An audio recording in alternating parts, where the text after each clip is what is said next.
Assalamualaikum, jumpa lagi di Istiqomah Channel. Belajar matematika ala-ala Isti. Pada video kali ini kita akan membahas tentang persamaan kuadrat. Persamaan kuadrat yang akan kita bahas yaitu cara menentukan akar-akar persamaan kuadrat dengan cara faktorisasi. Untuk faktorisasi ini adalah salah satu yang terpenting ya, dan ini cara yang paling mudah kalian untuk menentukan akar-akar persamaan kuadrat. Nah, bagaimana cara menentukan akar-akar persamaan kuadrat dengan cara faktorisasi? Untuk menyelesaikan persamaan kuadrat, ya, jadi persamaan kuadrat itu kan dia ax kuadrat plus bx plus c sama dengan 0, dengan a tidak sama dengan 0 dengan faktorisasi. Yang pertama-tama caranya yaitu cari dua bilangan yang memenuhi syarat. Ini harus menjadi catatan terpenting ya. Jadi ketika kalian menentukan akar-akar persamaan kuadrat dengan cara faktorisasi, caranya yaitu cari dua bilangan yang memenuhi syarat. Pertama, hasil kalinya adalah sama dengan AC. Terus yang kedua, jumlahnya adalah sama dengan B. Ini adalah poin terpenting ketika kalian mencari atau menentukan akar-akar persamaan kuadrat dengan cara faktorisasi. Oke. Ya. Nah, misalkan dua bilangan yang memenuhi syarat tersebut adalah X1 dan X2, maka X1-nya dikali X2 sama dengan AC dan X1 ditambah X2 sama dengan BC. Ini pada dasarnya ya, ketika X1 dikali X2 sama dengan A kali C dan X1 tambah X2 sama dengan B.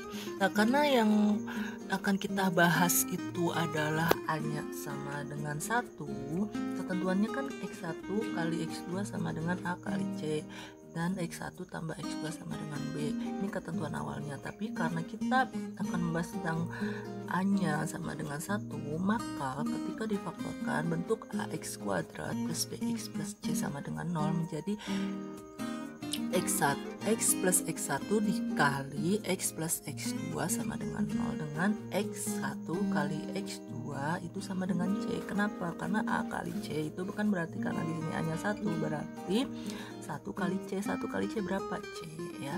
Dan tetap X1 plus X2-nya tetap jadi B. Oke. Apa maksud dari ketentuan-ketentuan tersebut? Perhatikan contohnya biar kalian lebih jelas ya. Jadi misalkan tentukan akar-akar persamaan dari yang pertama X kuadrat plus 4X min 12 sama dengan 0, yang B X kuadrat min 4X min 12 sama dengan 0, yang C X kuadrat min 7X plus 12 sama dengan 0, yang D X kuadrat min 9 sama dengan 0. Nah, kita menentukan akar-akar ini yang paling mudah adalah dengan cara memfaktorkan. Untuk cara memfaktorkan ini awalnya saja ketika kalian belum paham ya, baru kalian belajar itu kayaknya kok susah banget, panjang, tapi ketika kalian sudah terbiasa, sudah paham, itu sebenarnya adalah cara faktorisasi ini adalah mencari akar-akar dengan cara yang paling mudah, paling simple dan paling sering digunakan. Oke, kita jawab ya soal ini.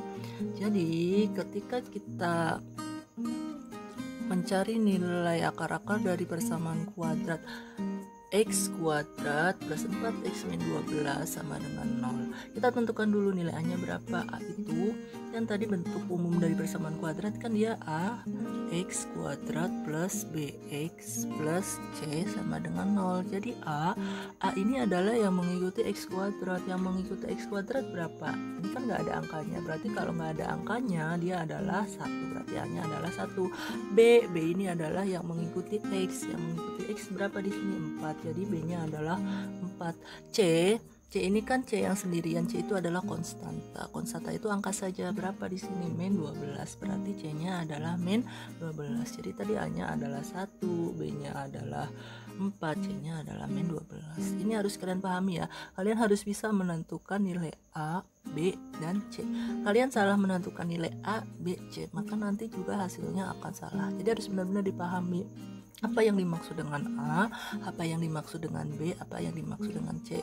A ini adalah yang mengikuti X kuadrat, berarti yang di depannya X kuadrat. Kalau B itu adalah yang mengikuti X, berarti yang pas di depan X. Kalau C itu adalah konstanta, jadi yang tidak ada X-nya sama sekali. Seperti itu ya caranya.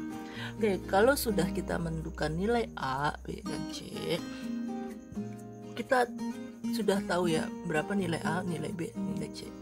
Kita lihat dari yang pertama, kita lihat adalah nilai C-nya, karena yang tadi kan jumlah hasil kali ya, jadi kita cari C-nya. C-nya itu kan min 12. Tadi ketika kalian mencari nilai C, kan ketentuannya X1 kali X2 sama dengan C. Berarti C-nya kan min 12.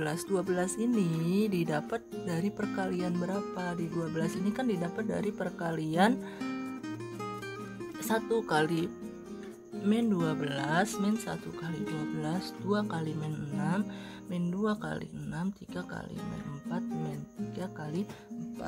Kalau sudah, kalian tentukan nilai C-nya. Kita lihat nilai B-nya. Nah, B itu kan X1 ditambah X2. Berarti kita tambahkan ini 1 plus min 12. Min 1 plus 12. 2 plus min 6, min 2 plus min 6, 3 plus min 4, min 3 plus 4. Hasilnya berapa? Yang pertama ketika kita jumlahkan hasilnya min 12. Yang kedua ketika kita jumlahkan hasilnya 11. Yang ketiga min 4, di sini 4, di sini min 1, di sini 1. Lah, apa fungsi ini semua? Fungsi ini semua untuk kita mengira-ngira.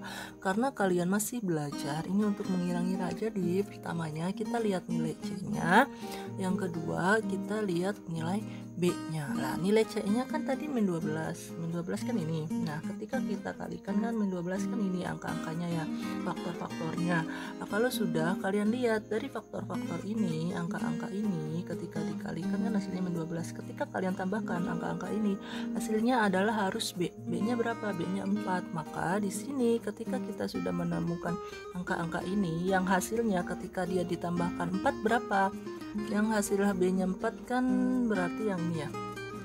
Berarti nanti kita pakainya adalah yang min 2 dan 6 gitu ya. Jadi yang memenuhinya adalah min 2 dan 6, sehingga ketika difaktorkan X kuadrat plus 4X min 12 sama dengan 0, kita faktorkan menjadi X plus 6 ya, yang ini dikali X min 2 yang ini sama dengan 0.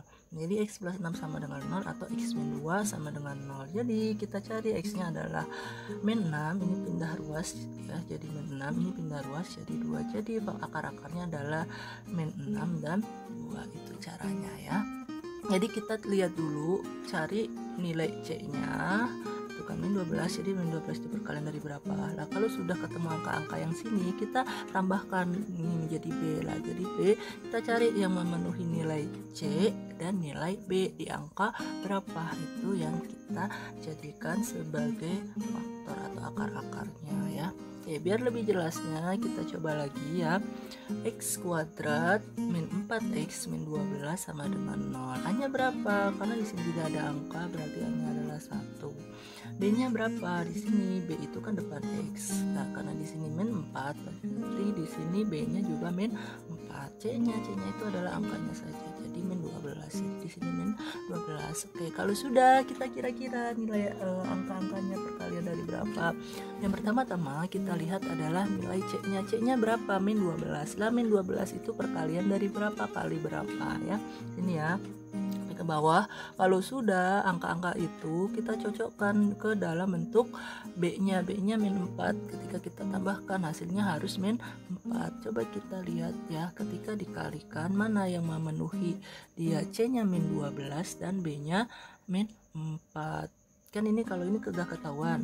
Kalau ini sudah, kalau 11 ini kan ketahuan nih min 12. Kita lihat nih B-nya. Di B-nya yang hasilnya adalah min 4 yang ini ya. Berarti nanti ketika kita faktorkan untuk mencari akar-akarnya, berarti kita pakai angka 2 dan min 6. itu kan yang memenuhi adalah 2 dan min 6. Jadi ketika difaktorkan menjadi x kuadrat min 4x min 12 sama dengan 0. Kita faktorkan menjadi x plus 2 dikali x min 6 sama dengan 0. Oke, ini tidak masalah ya kalau misalkan kalian mau menulisnya x plus 2 dikali x min 6, atau cara menulisnya x min 6 dulu baru dikali x plus 2, itu nggak masalah. Mau di ininya di depan x plus 2 nya, ini x min 6 di belakang, atau x min 6 di depan dikali x plus 2 nya di belakang, itu tidak masalah ya. Oke, kalau sudah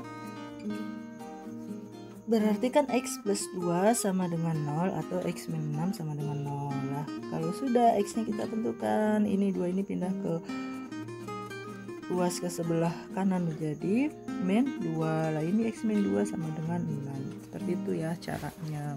Nah, kita tentukan dulu nilai C-nya. Kalau sudah kita menentukan nilai B-nya. Nah, menentukan ini C itu kan perkalian. Kita cari perkalian yang menghasilkan nilai C. Kalau sudah dicari bilangan-bilangan tersebut, coba kalian tambahkan seperti ini ya.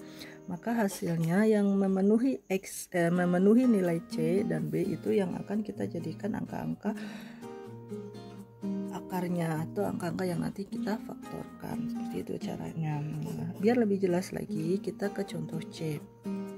Contohnya x kuadrat min 7x plus 12 sama dengan 0. Berarti A-nya berapa? A itu adalah yang mengikuti x, karena di sini nggak ada angka, berarti A-nya adalah 1. Min B-nya berapa? Min 7x, berarti B itu kan yang mengikuti x, jadi min 7, di sini min 7. C-nya berapa? Plus 12, jadi C-nya adalah 12. Kalau sudah, cari nilai C-nya. C-nya berapa? C-nya adalah 12, B-nya adalah min 7. Kita cari perkalian yang menghasilkan 12 ya. Jadi kan perkaliannya kan ini 1 kali 12 min 1 kali min 12, 2 kali 6 min 2 kali min 6 ya. Kalian jabarkan segala kemungkinan angka-angka perkaliannya.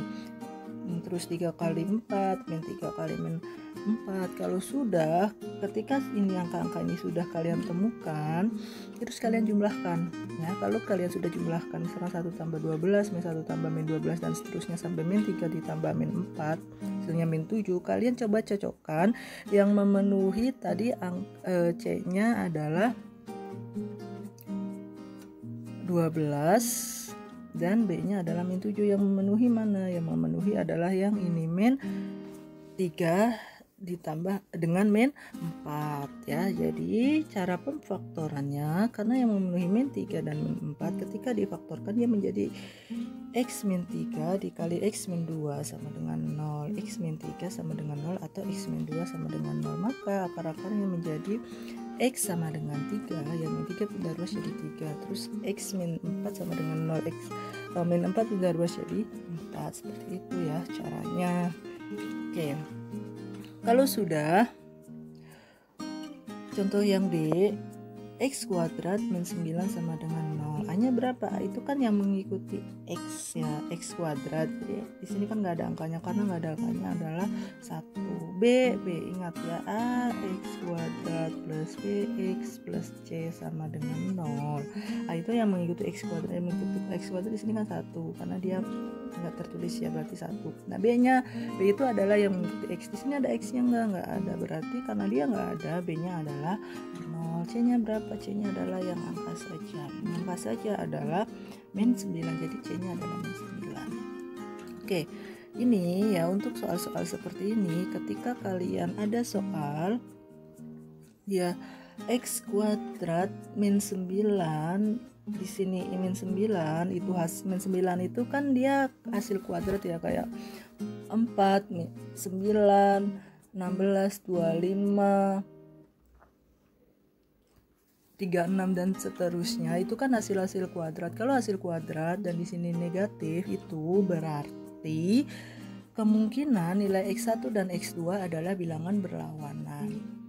Ya, jadi dia nanti bilangannya adalah bilangan yang positif dan bilangan yang negatif, dan angkanya itu sama. Nah, di sini min 9 itu kan perkalian dari min 3 kali 3. Jadi ketika kita akarkan, kita faktorkan, di sini x kuadrat min 9 sama dengan kita faktorkan menjadi x min 3 dikali x plus 3 sama dengan 0. Kalau sudah X min 3 sama dengan 0 atau X plus 3 sama dengan 0, ini X pindah ruas menjadi sama dengan 3, X plus 3 pindah ruas sama dengan X min 3 ya. Jadi gitu. Kalau misalkan di sini X kuadrat terus min 9, di sini angkanya ya hasil kuadrat, maka sudah dipastikan bahwa dia bilangan berlawanan ya, seperti itu. Jadi kalau misalkan X kuadrat min 25 berarti bisa dipastikan dia min 5 dengan plus 5. Kalau misalkan dia X kuadrat min 100 berarti dia nanti ketika difaktorkan di sini dia X min 10 dikali X plus 10 ya, karena 100 itu kan 10 kali 10, seperti itu ya caranya. Nah, walaupun sebenarnya ini caranya panjang ya, apalagi yang tadi kalian ketika mencari nilai yang C, yang A sampai C itu kan banyak banget ya seperti ini. Ini ada tabelnya panjang, ini juga ada tabelnya, ini ada tabelnya. Itu sebenarnya kalau kalian sudah terbiasa, kalau kalian sudah mengira-ngira, bisa mengira-ngira ya, hasil angka-angkanya, ini tidak perlu ya, ini tidak usah. Jadi ini juga tidak usah, langsung aja kalian sampai ke sini ya. Yang pada intinya kenapa saya buat yang tabel ini kalau kalian belum terbiasa, kalian masih menjabarkan, masih mengira-ngira nyari angkanya perkalian dari berapa ya. Misalkan cari nilai C-nya dan B-nya gitu. Ini untuk mengira-ngira saja. Tapi kalau kalian sudah terbiasa, udah paham caranya, udah tahu angka-angkanya, maka ini nggak perlu ya. Ya, yang terpenting ketika kalian memfaktorkan persamaan kuadrat, yang harus kalian lihat adalah dari yang belakang ini ya, nilai C-nya. Kalau nilai C-nya udah ketemu, nilai B-nya compare dengan nilai B-nya. Jadi kayak misalkan ya, kalau kalian sudah terbiasa, berarti kan 12 kali berapa yang hasilnya perkalian angka berapa. Nah, ketika dia dikalikan hasilnya 12, ketika dia ditambahkan ya, karena X1 plus X2 itu sama dengan B, berarti ketika dia ditambahkan hasilnya adalah min 7. Oh iya, min 3 kali min 4 ya, itu kan langsung jadi 12 itu sama dengan min 3 kali min 4. Hasilnya kan 12 min kali min plus 3 kali 4 12. Nah ini kan 12C ya dari sini. Kalau sudah C-nya kita tentukan B-nya. Nah ini ketika B itu kan ditambah ya. Jadi di sini ditambah. Di min 3 ditambah min 4 hasilnya min 7. Oh ya berarti ini angka ini memenuhi. Jadi dia pakainya min 3 dan min 4 gitu. Nah yang kedua juga sama, yang contoh B-nya. Misalkan kalian menentukan nilai X kuadrat min 4X min 12. Min 12 itu perkalian dari angka berapa ya? Ketika dia dikali, terus ketika dia hasilnya min 12, ketika dia dijumlah hasilnya min 4. Oh iya, min 12 itu kan berarti 2 kali min 6. 2 kali min 6 min 12 kan min 12. Kalau sudah kita lihat belakangnya, kita lihat B-nya min 6. Ketika kita tambahkan, B-nya kan ditambah, jadi 2 plus min 6 hasilnya min 4. Itu sesuai, berarti dia pakainya adalah X plus 2 X min 6. Sama juga kayak tadi yang ketika kalian mencari nilai dari X kuadrat plus 4X min 12. Oh min 12 itu adalah perkalian dari sini ya, dari belakang dulu. Min 12 itu adalah perkalian dari min 2 kali 6. Nah ini ketika dikalikan di sini min 12, ketika ditambah dia hasilnya jadi 4. Min 2 ditambah 6 kan hasilnya 4. Seperti itu ya cara memfaktorkan. Jadi kita lihat dulu dari C-nya, hasil perkalian berapa yang menghasilkan nilai C.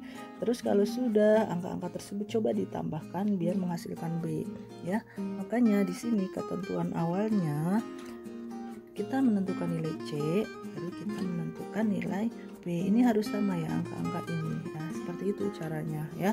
Jadi kalian tidak harus pakai tabel tadi, kalian bisa mengira-ngira sendiri. Dari C-nya kita lihat ya, dari C-nya. Baru ketika kita sudah menemukan dia perkaliannya berapa sih yang menghasilkan C kira-kira. Nah kalau sudah kalian tambahkan, nanti dia harus menghasilkan yang B ini ya. Kalau sudah berarti itu adalah angka-angka yang hasil dari pemfaktorannya. Kalau sudah difaktorkan maka kalian bisa mencari akar-akarnya seperti itu ya. Ini harus benar-benar kalian pahami ya, apalagi sekarang kita belajar untuk materi limit ya, dengan cara memfaktorkan. Nah, ini harus benar-benar dipahami. Kalau limit itu cukup yang kalian pahami dari persamaan kuadrat, kalian cari sampai perkaliannya saja. Oke, dari sampai pemfaktorannya saja. Oke, seperti itu ya caranya.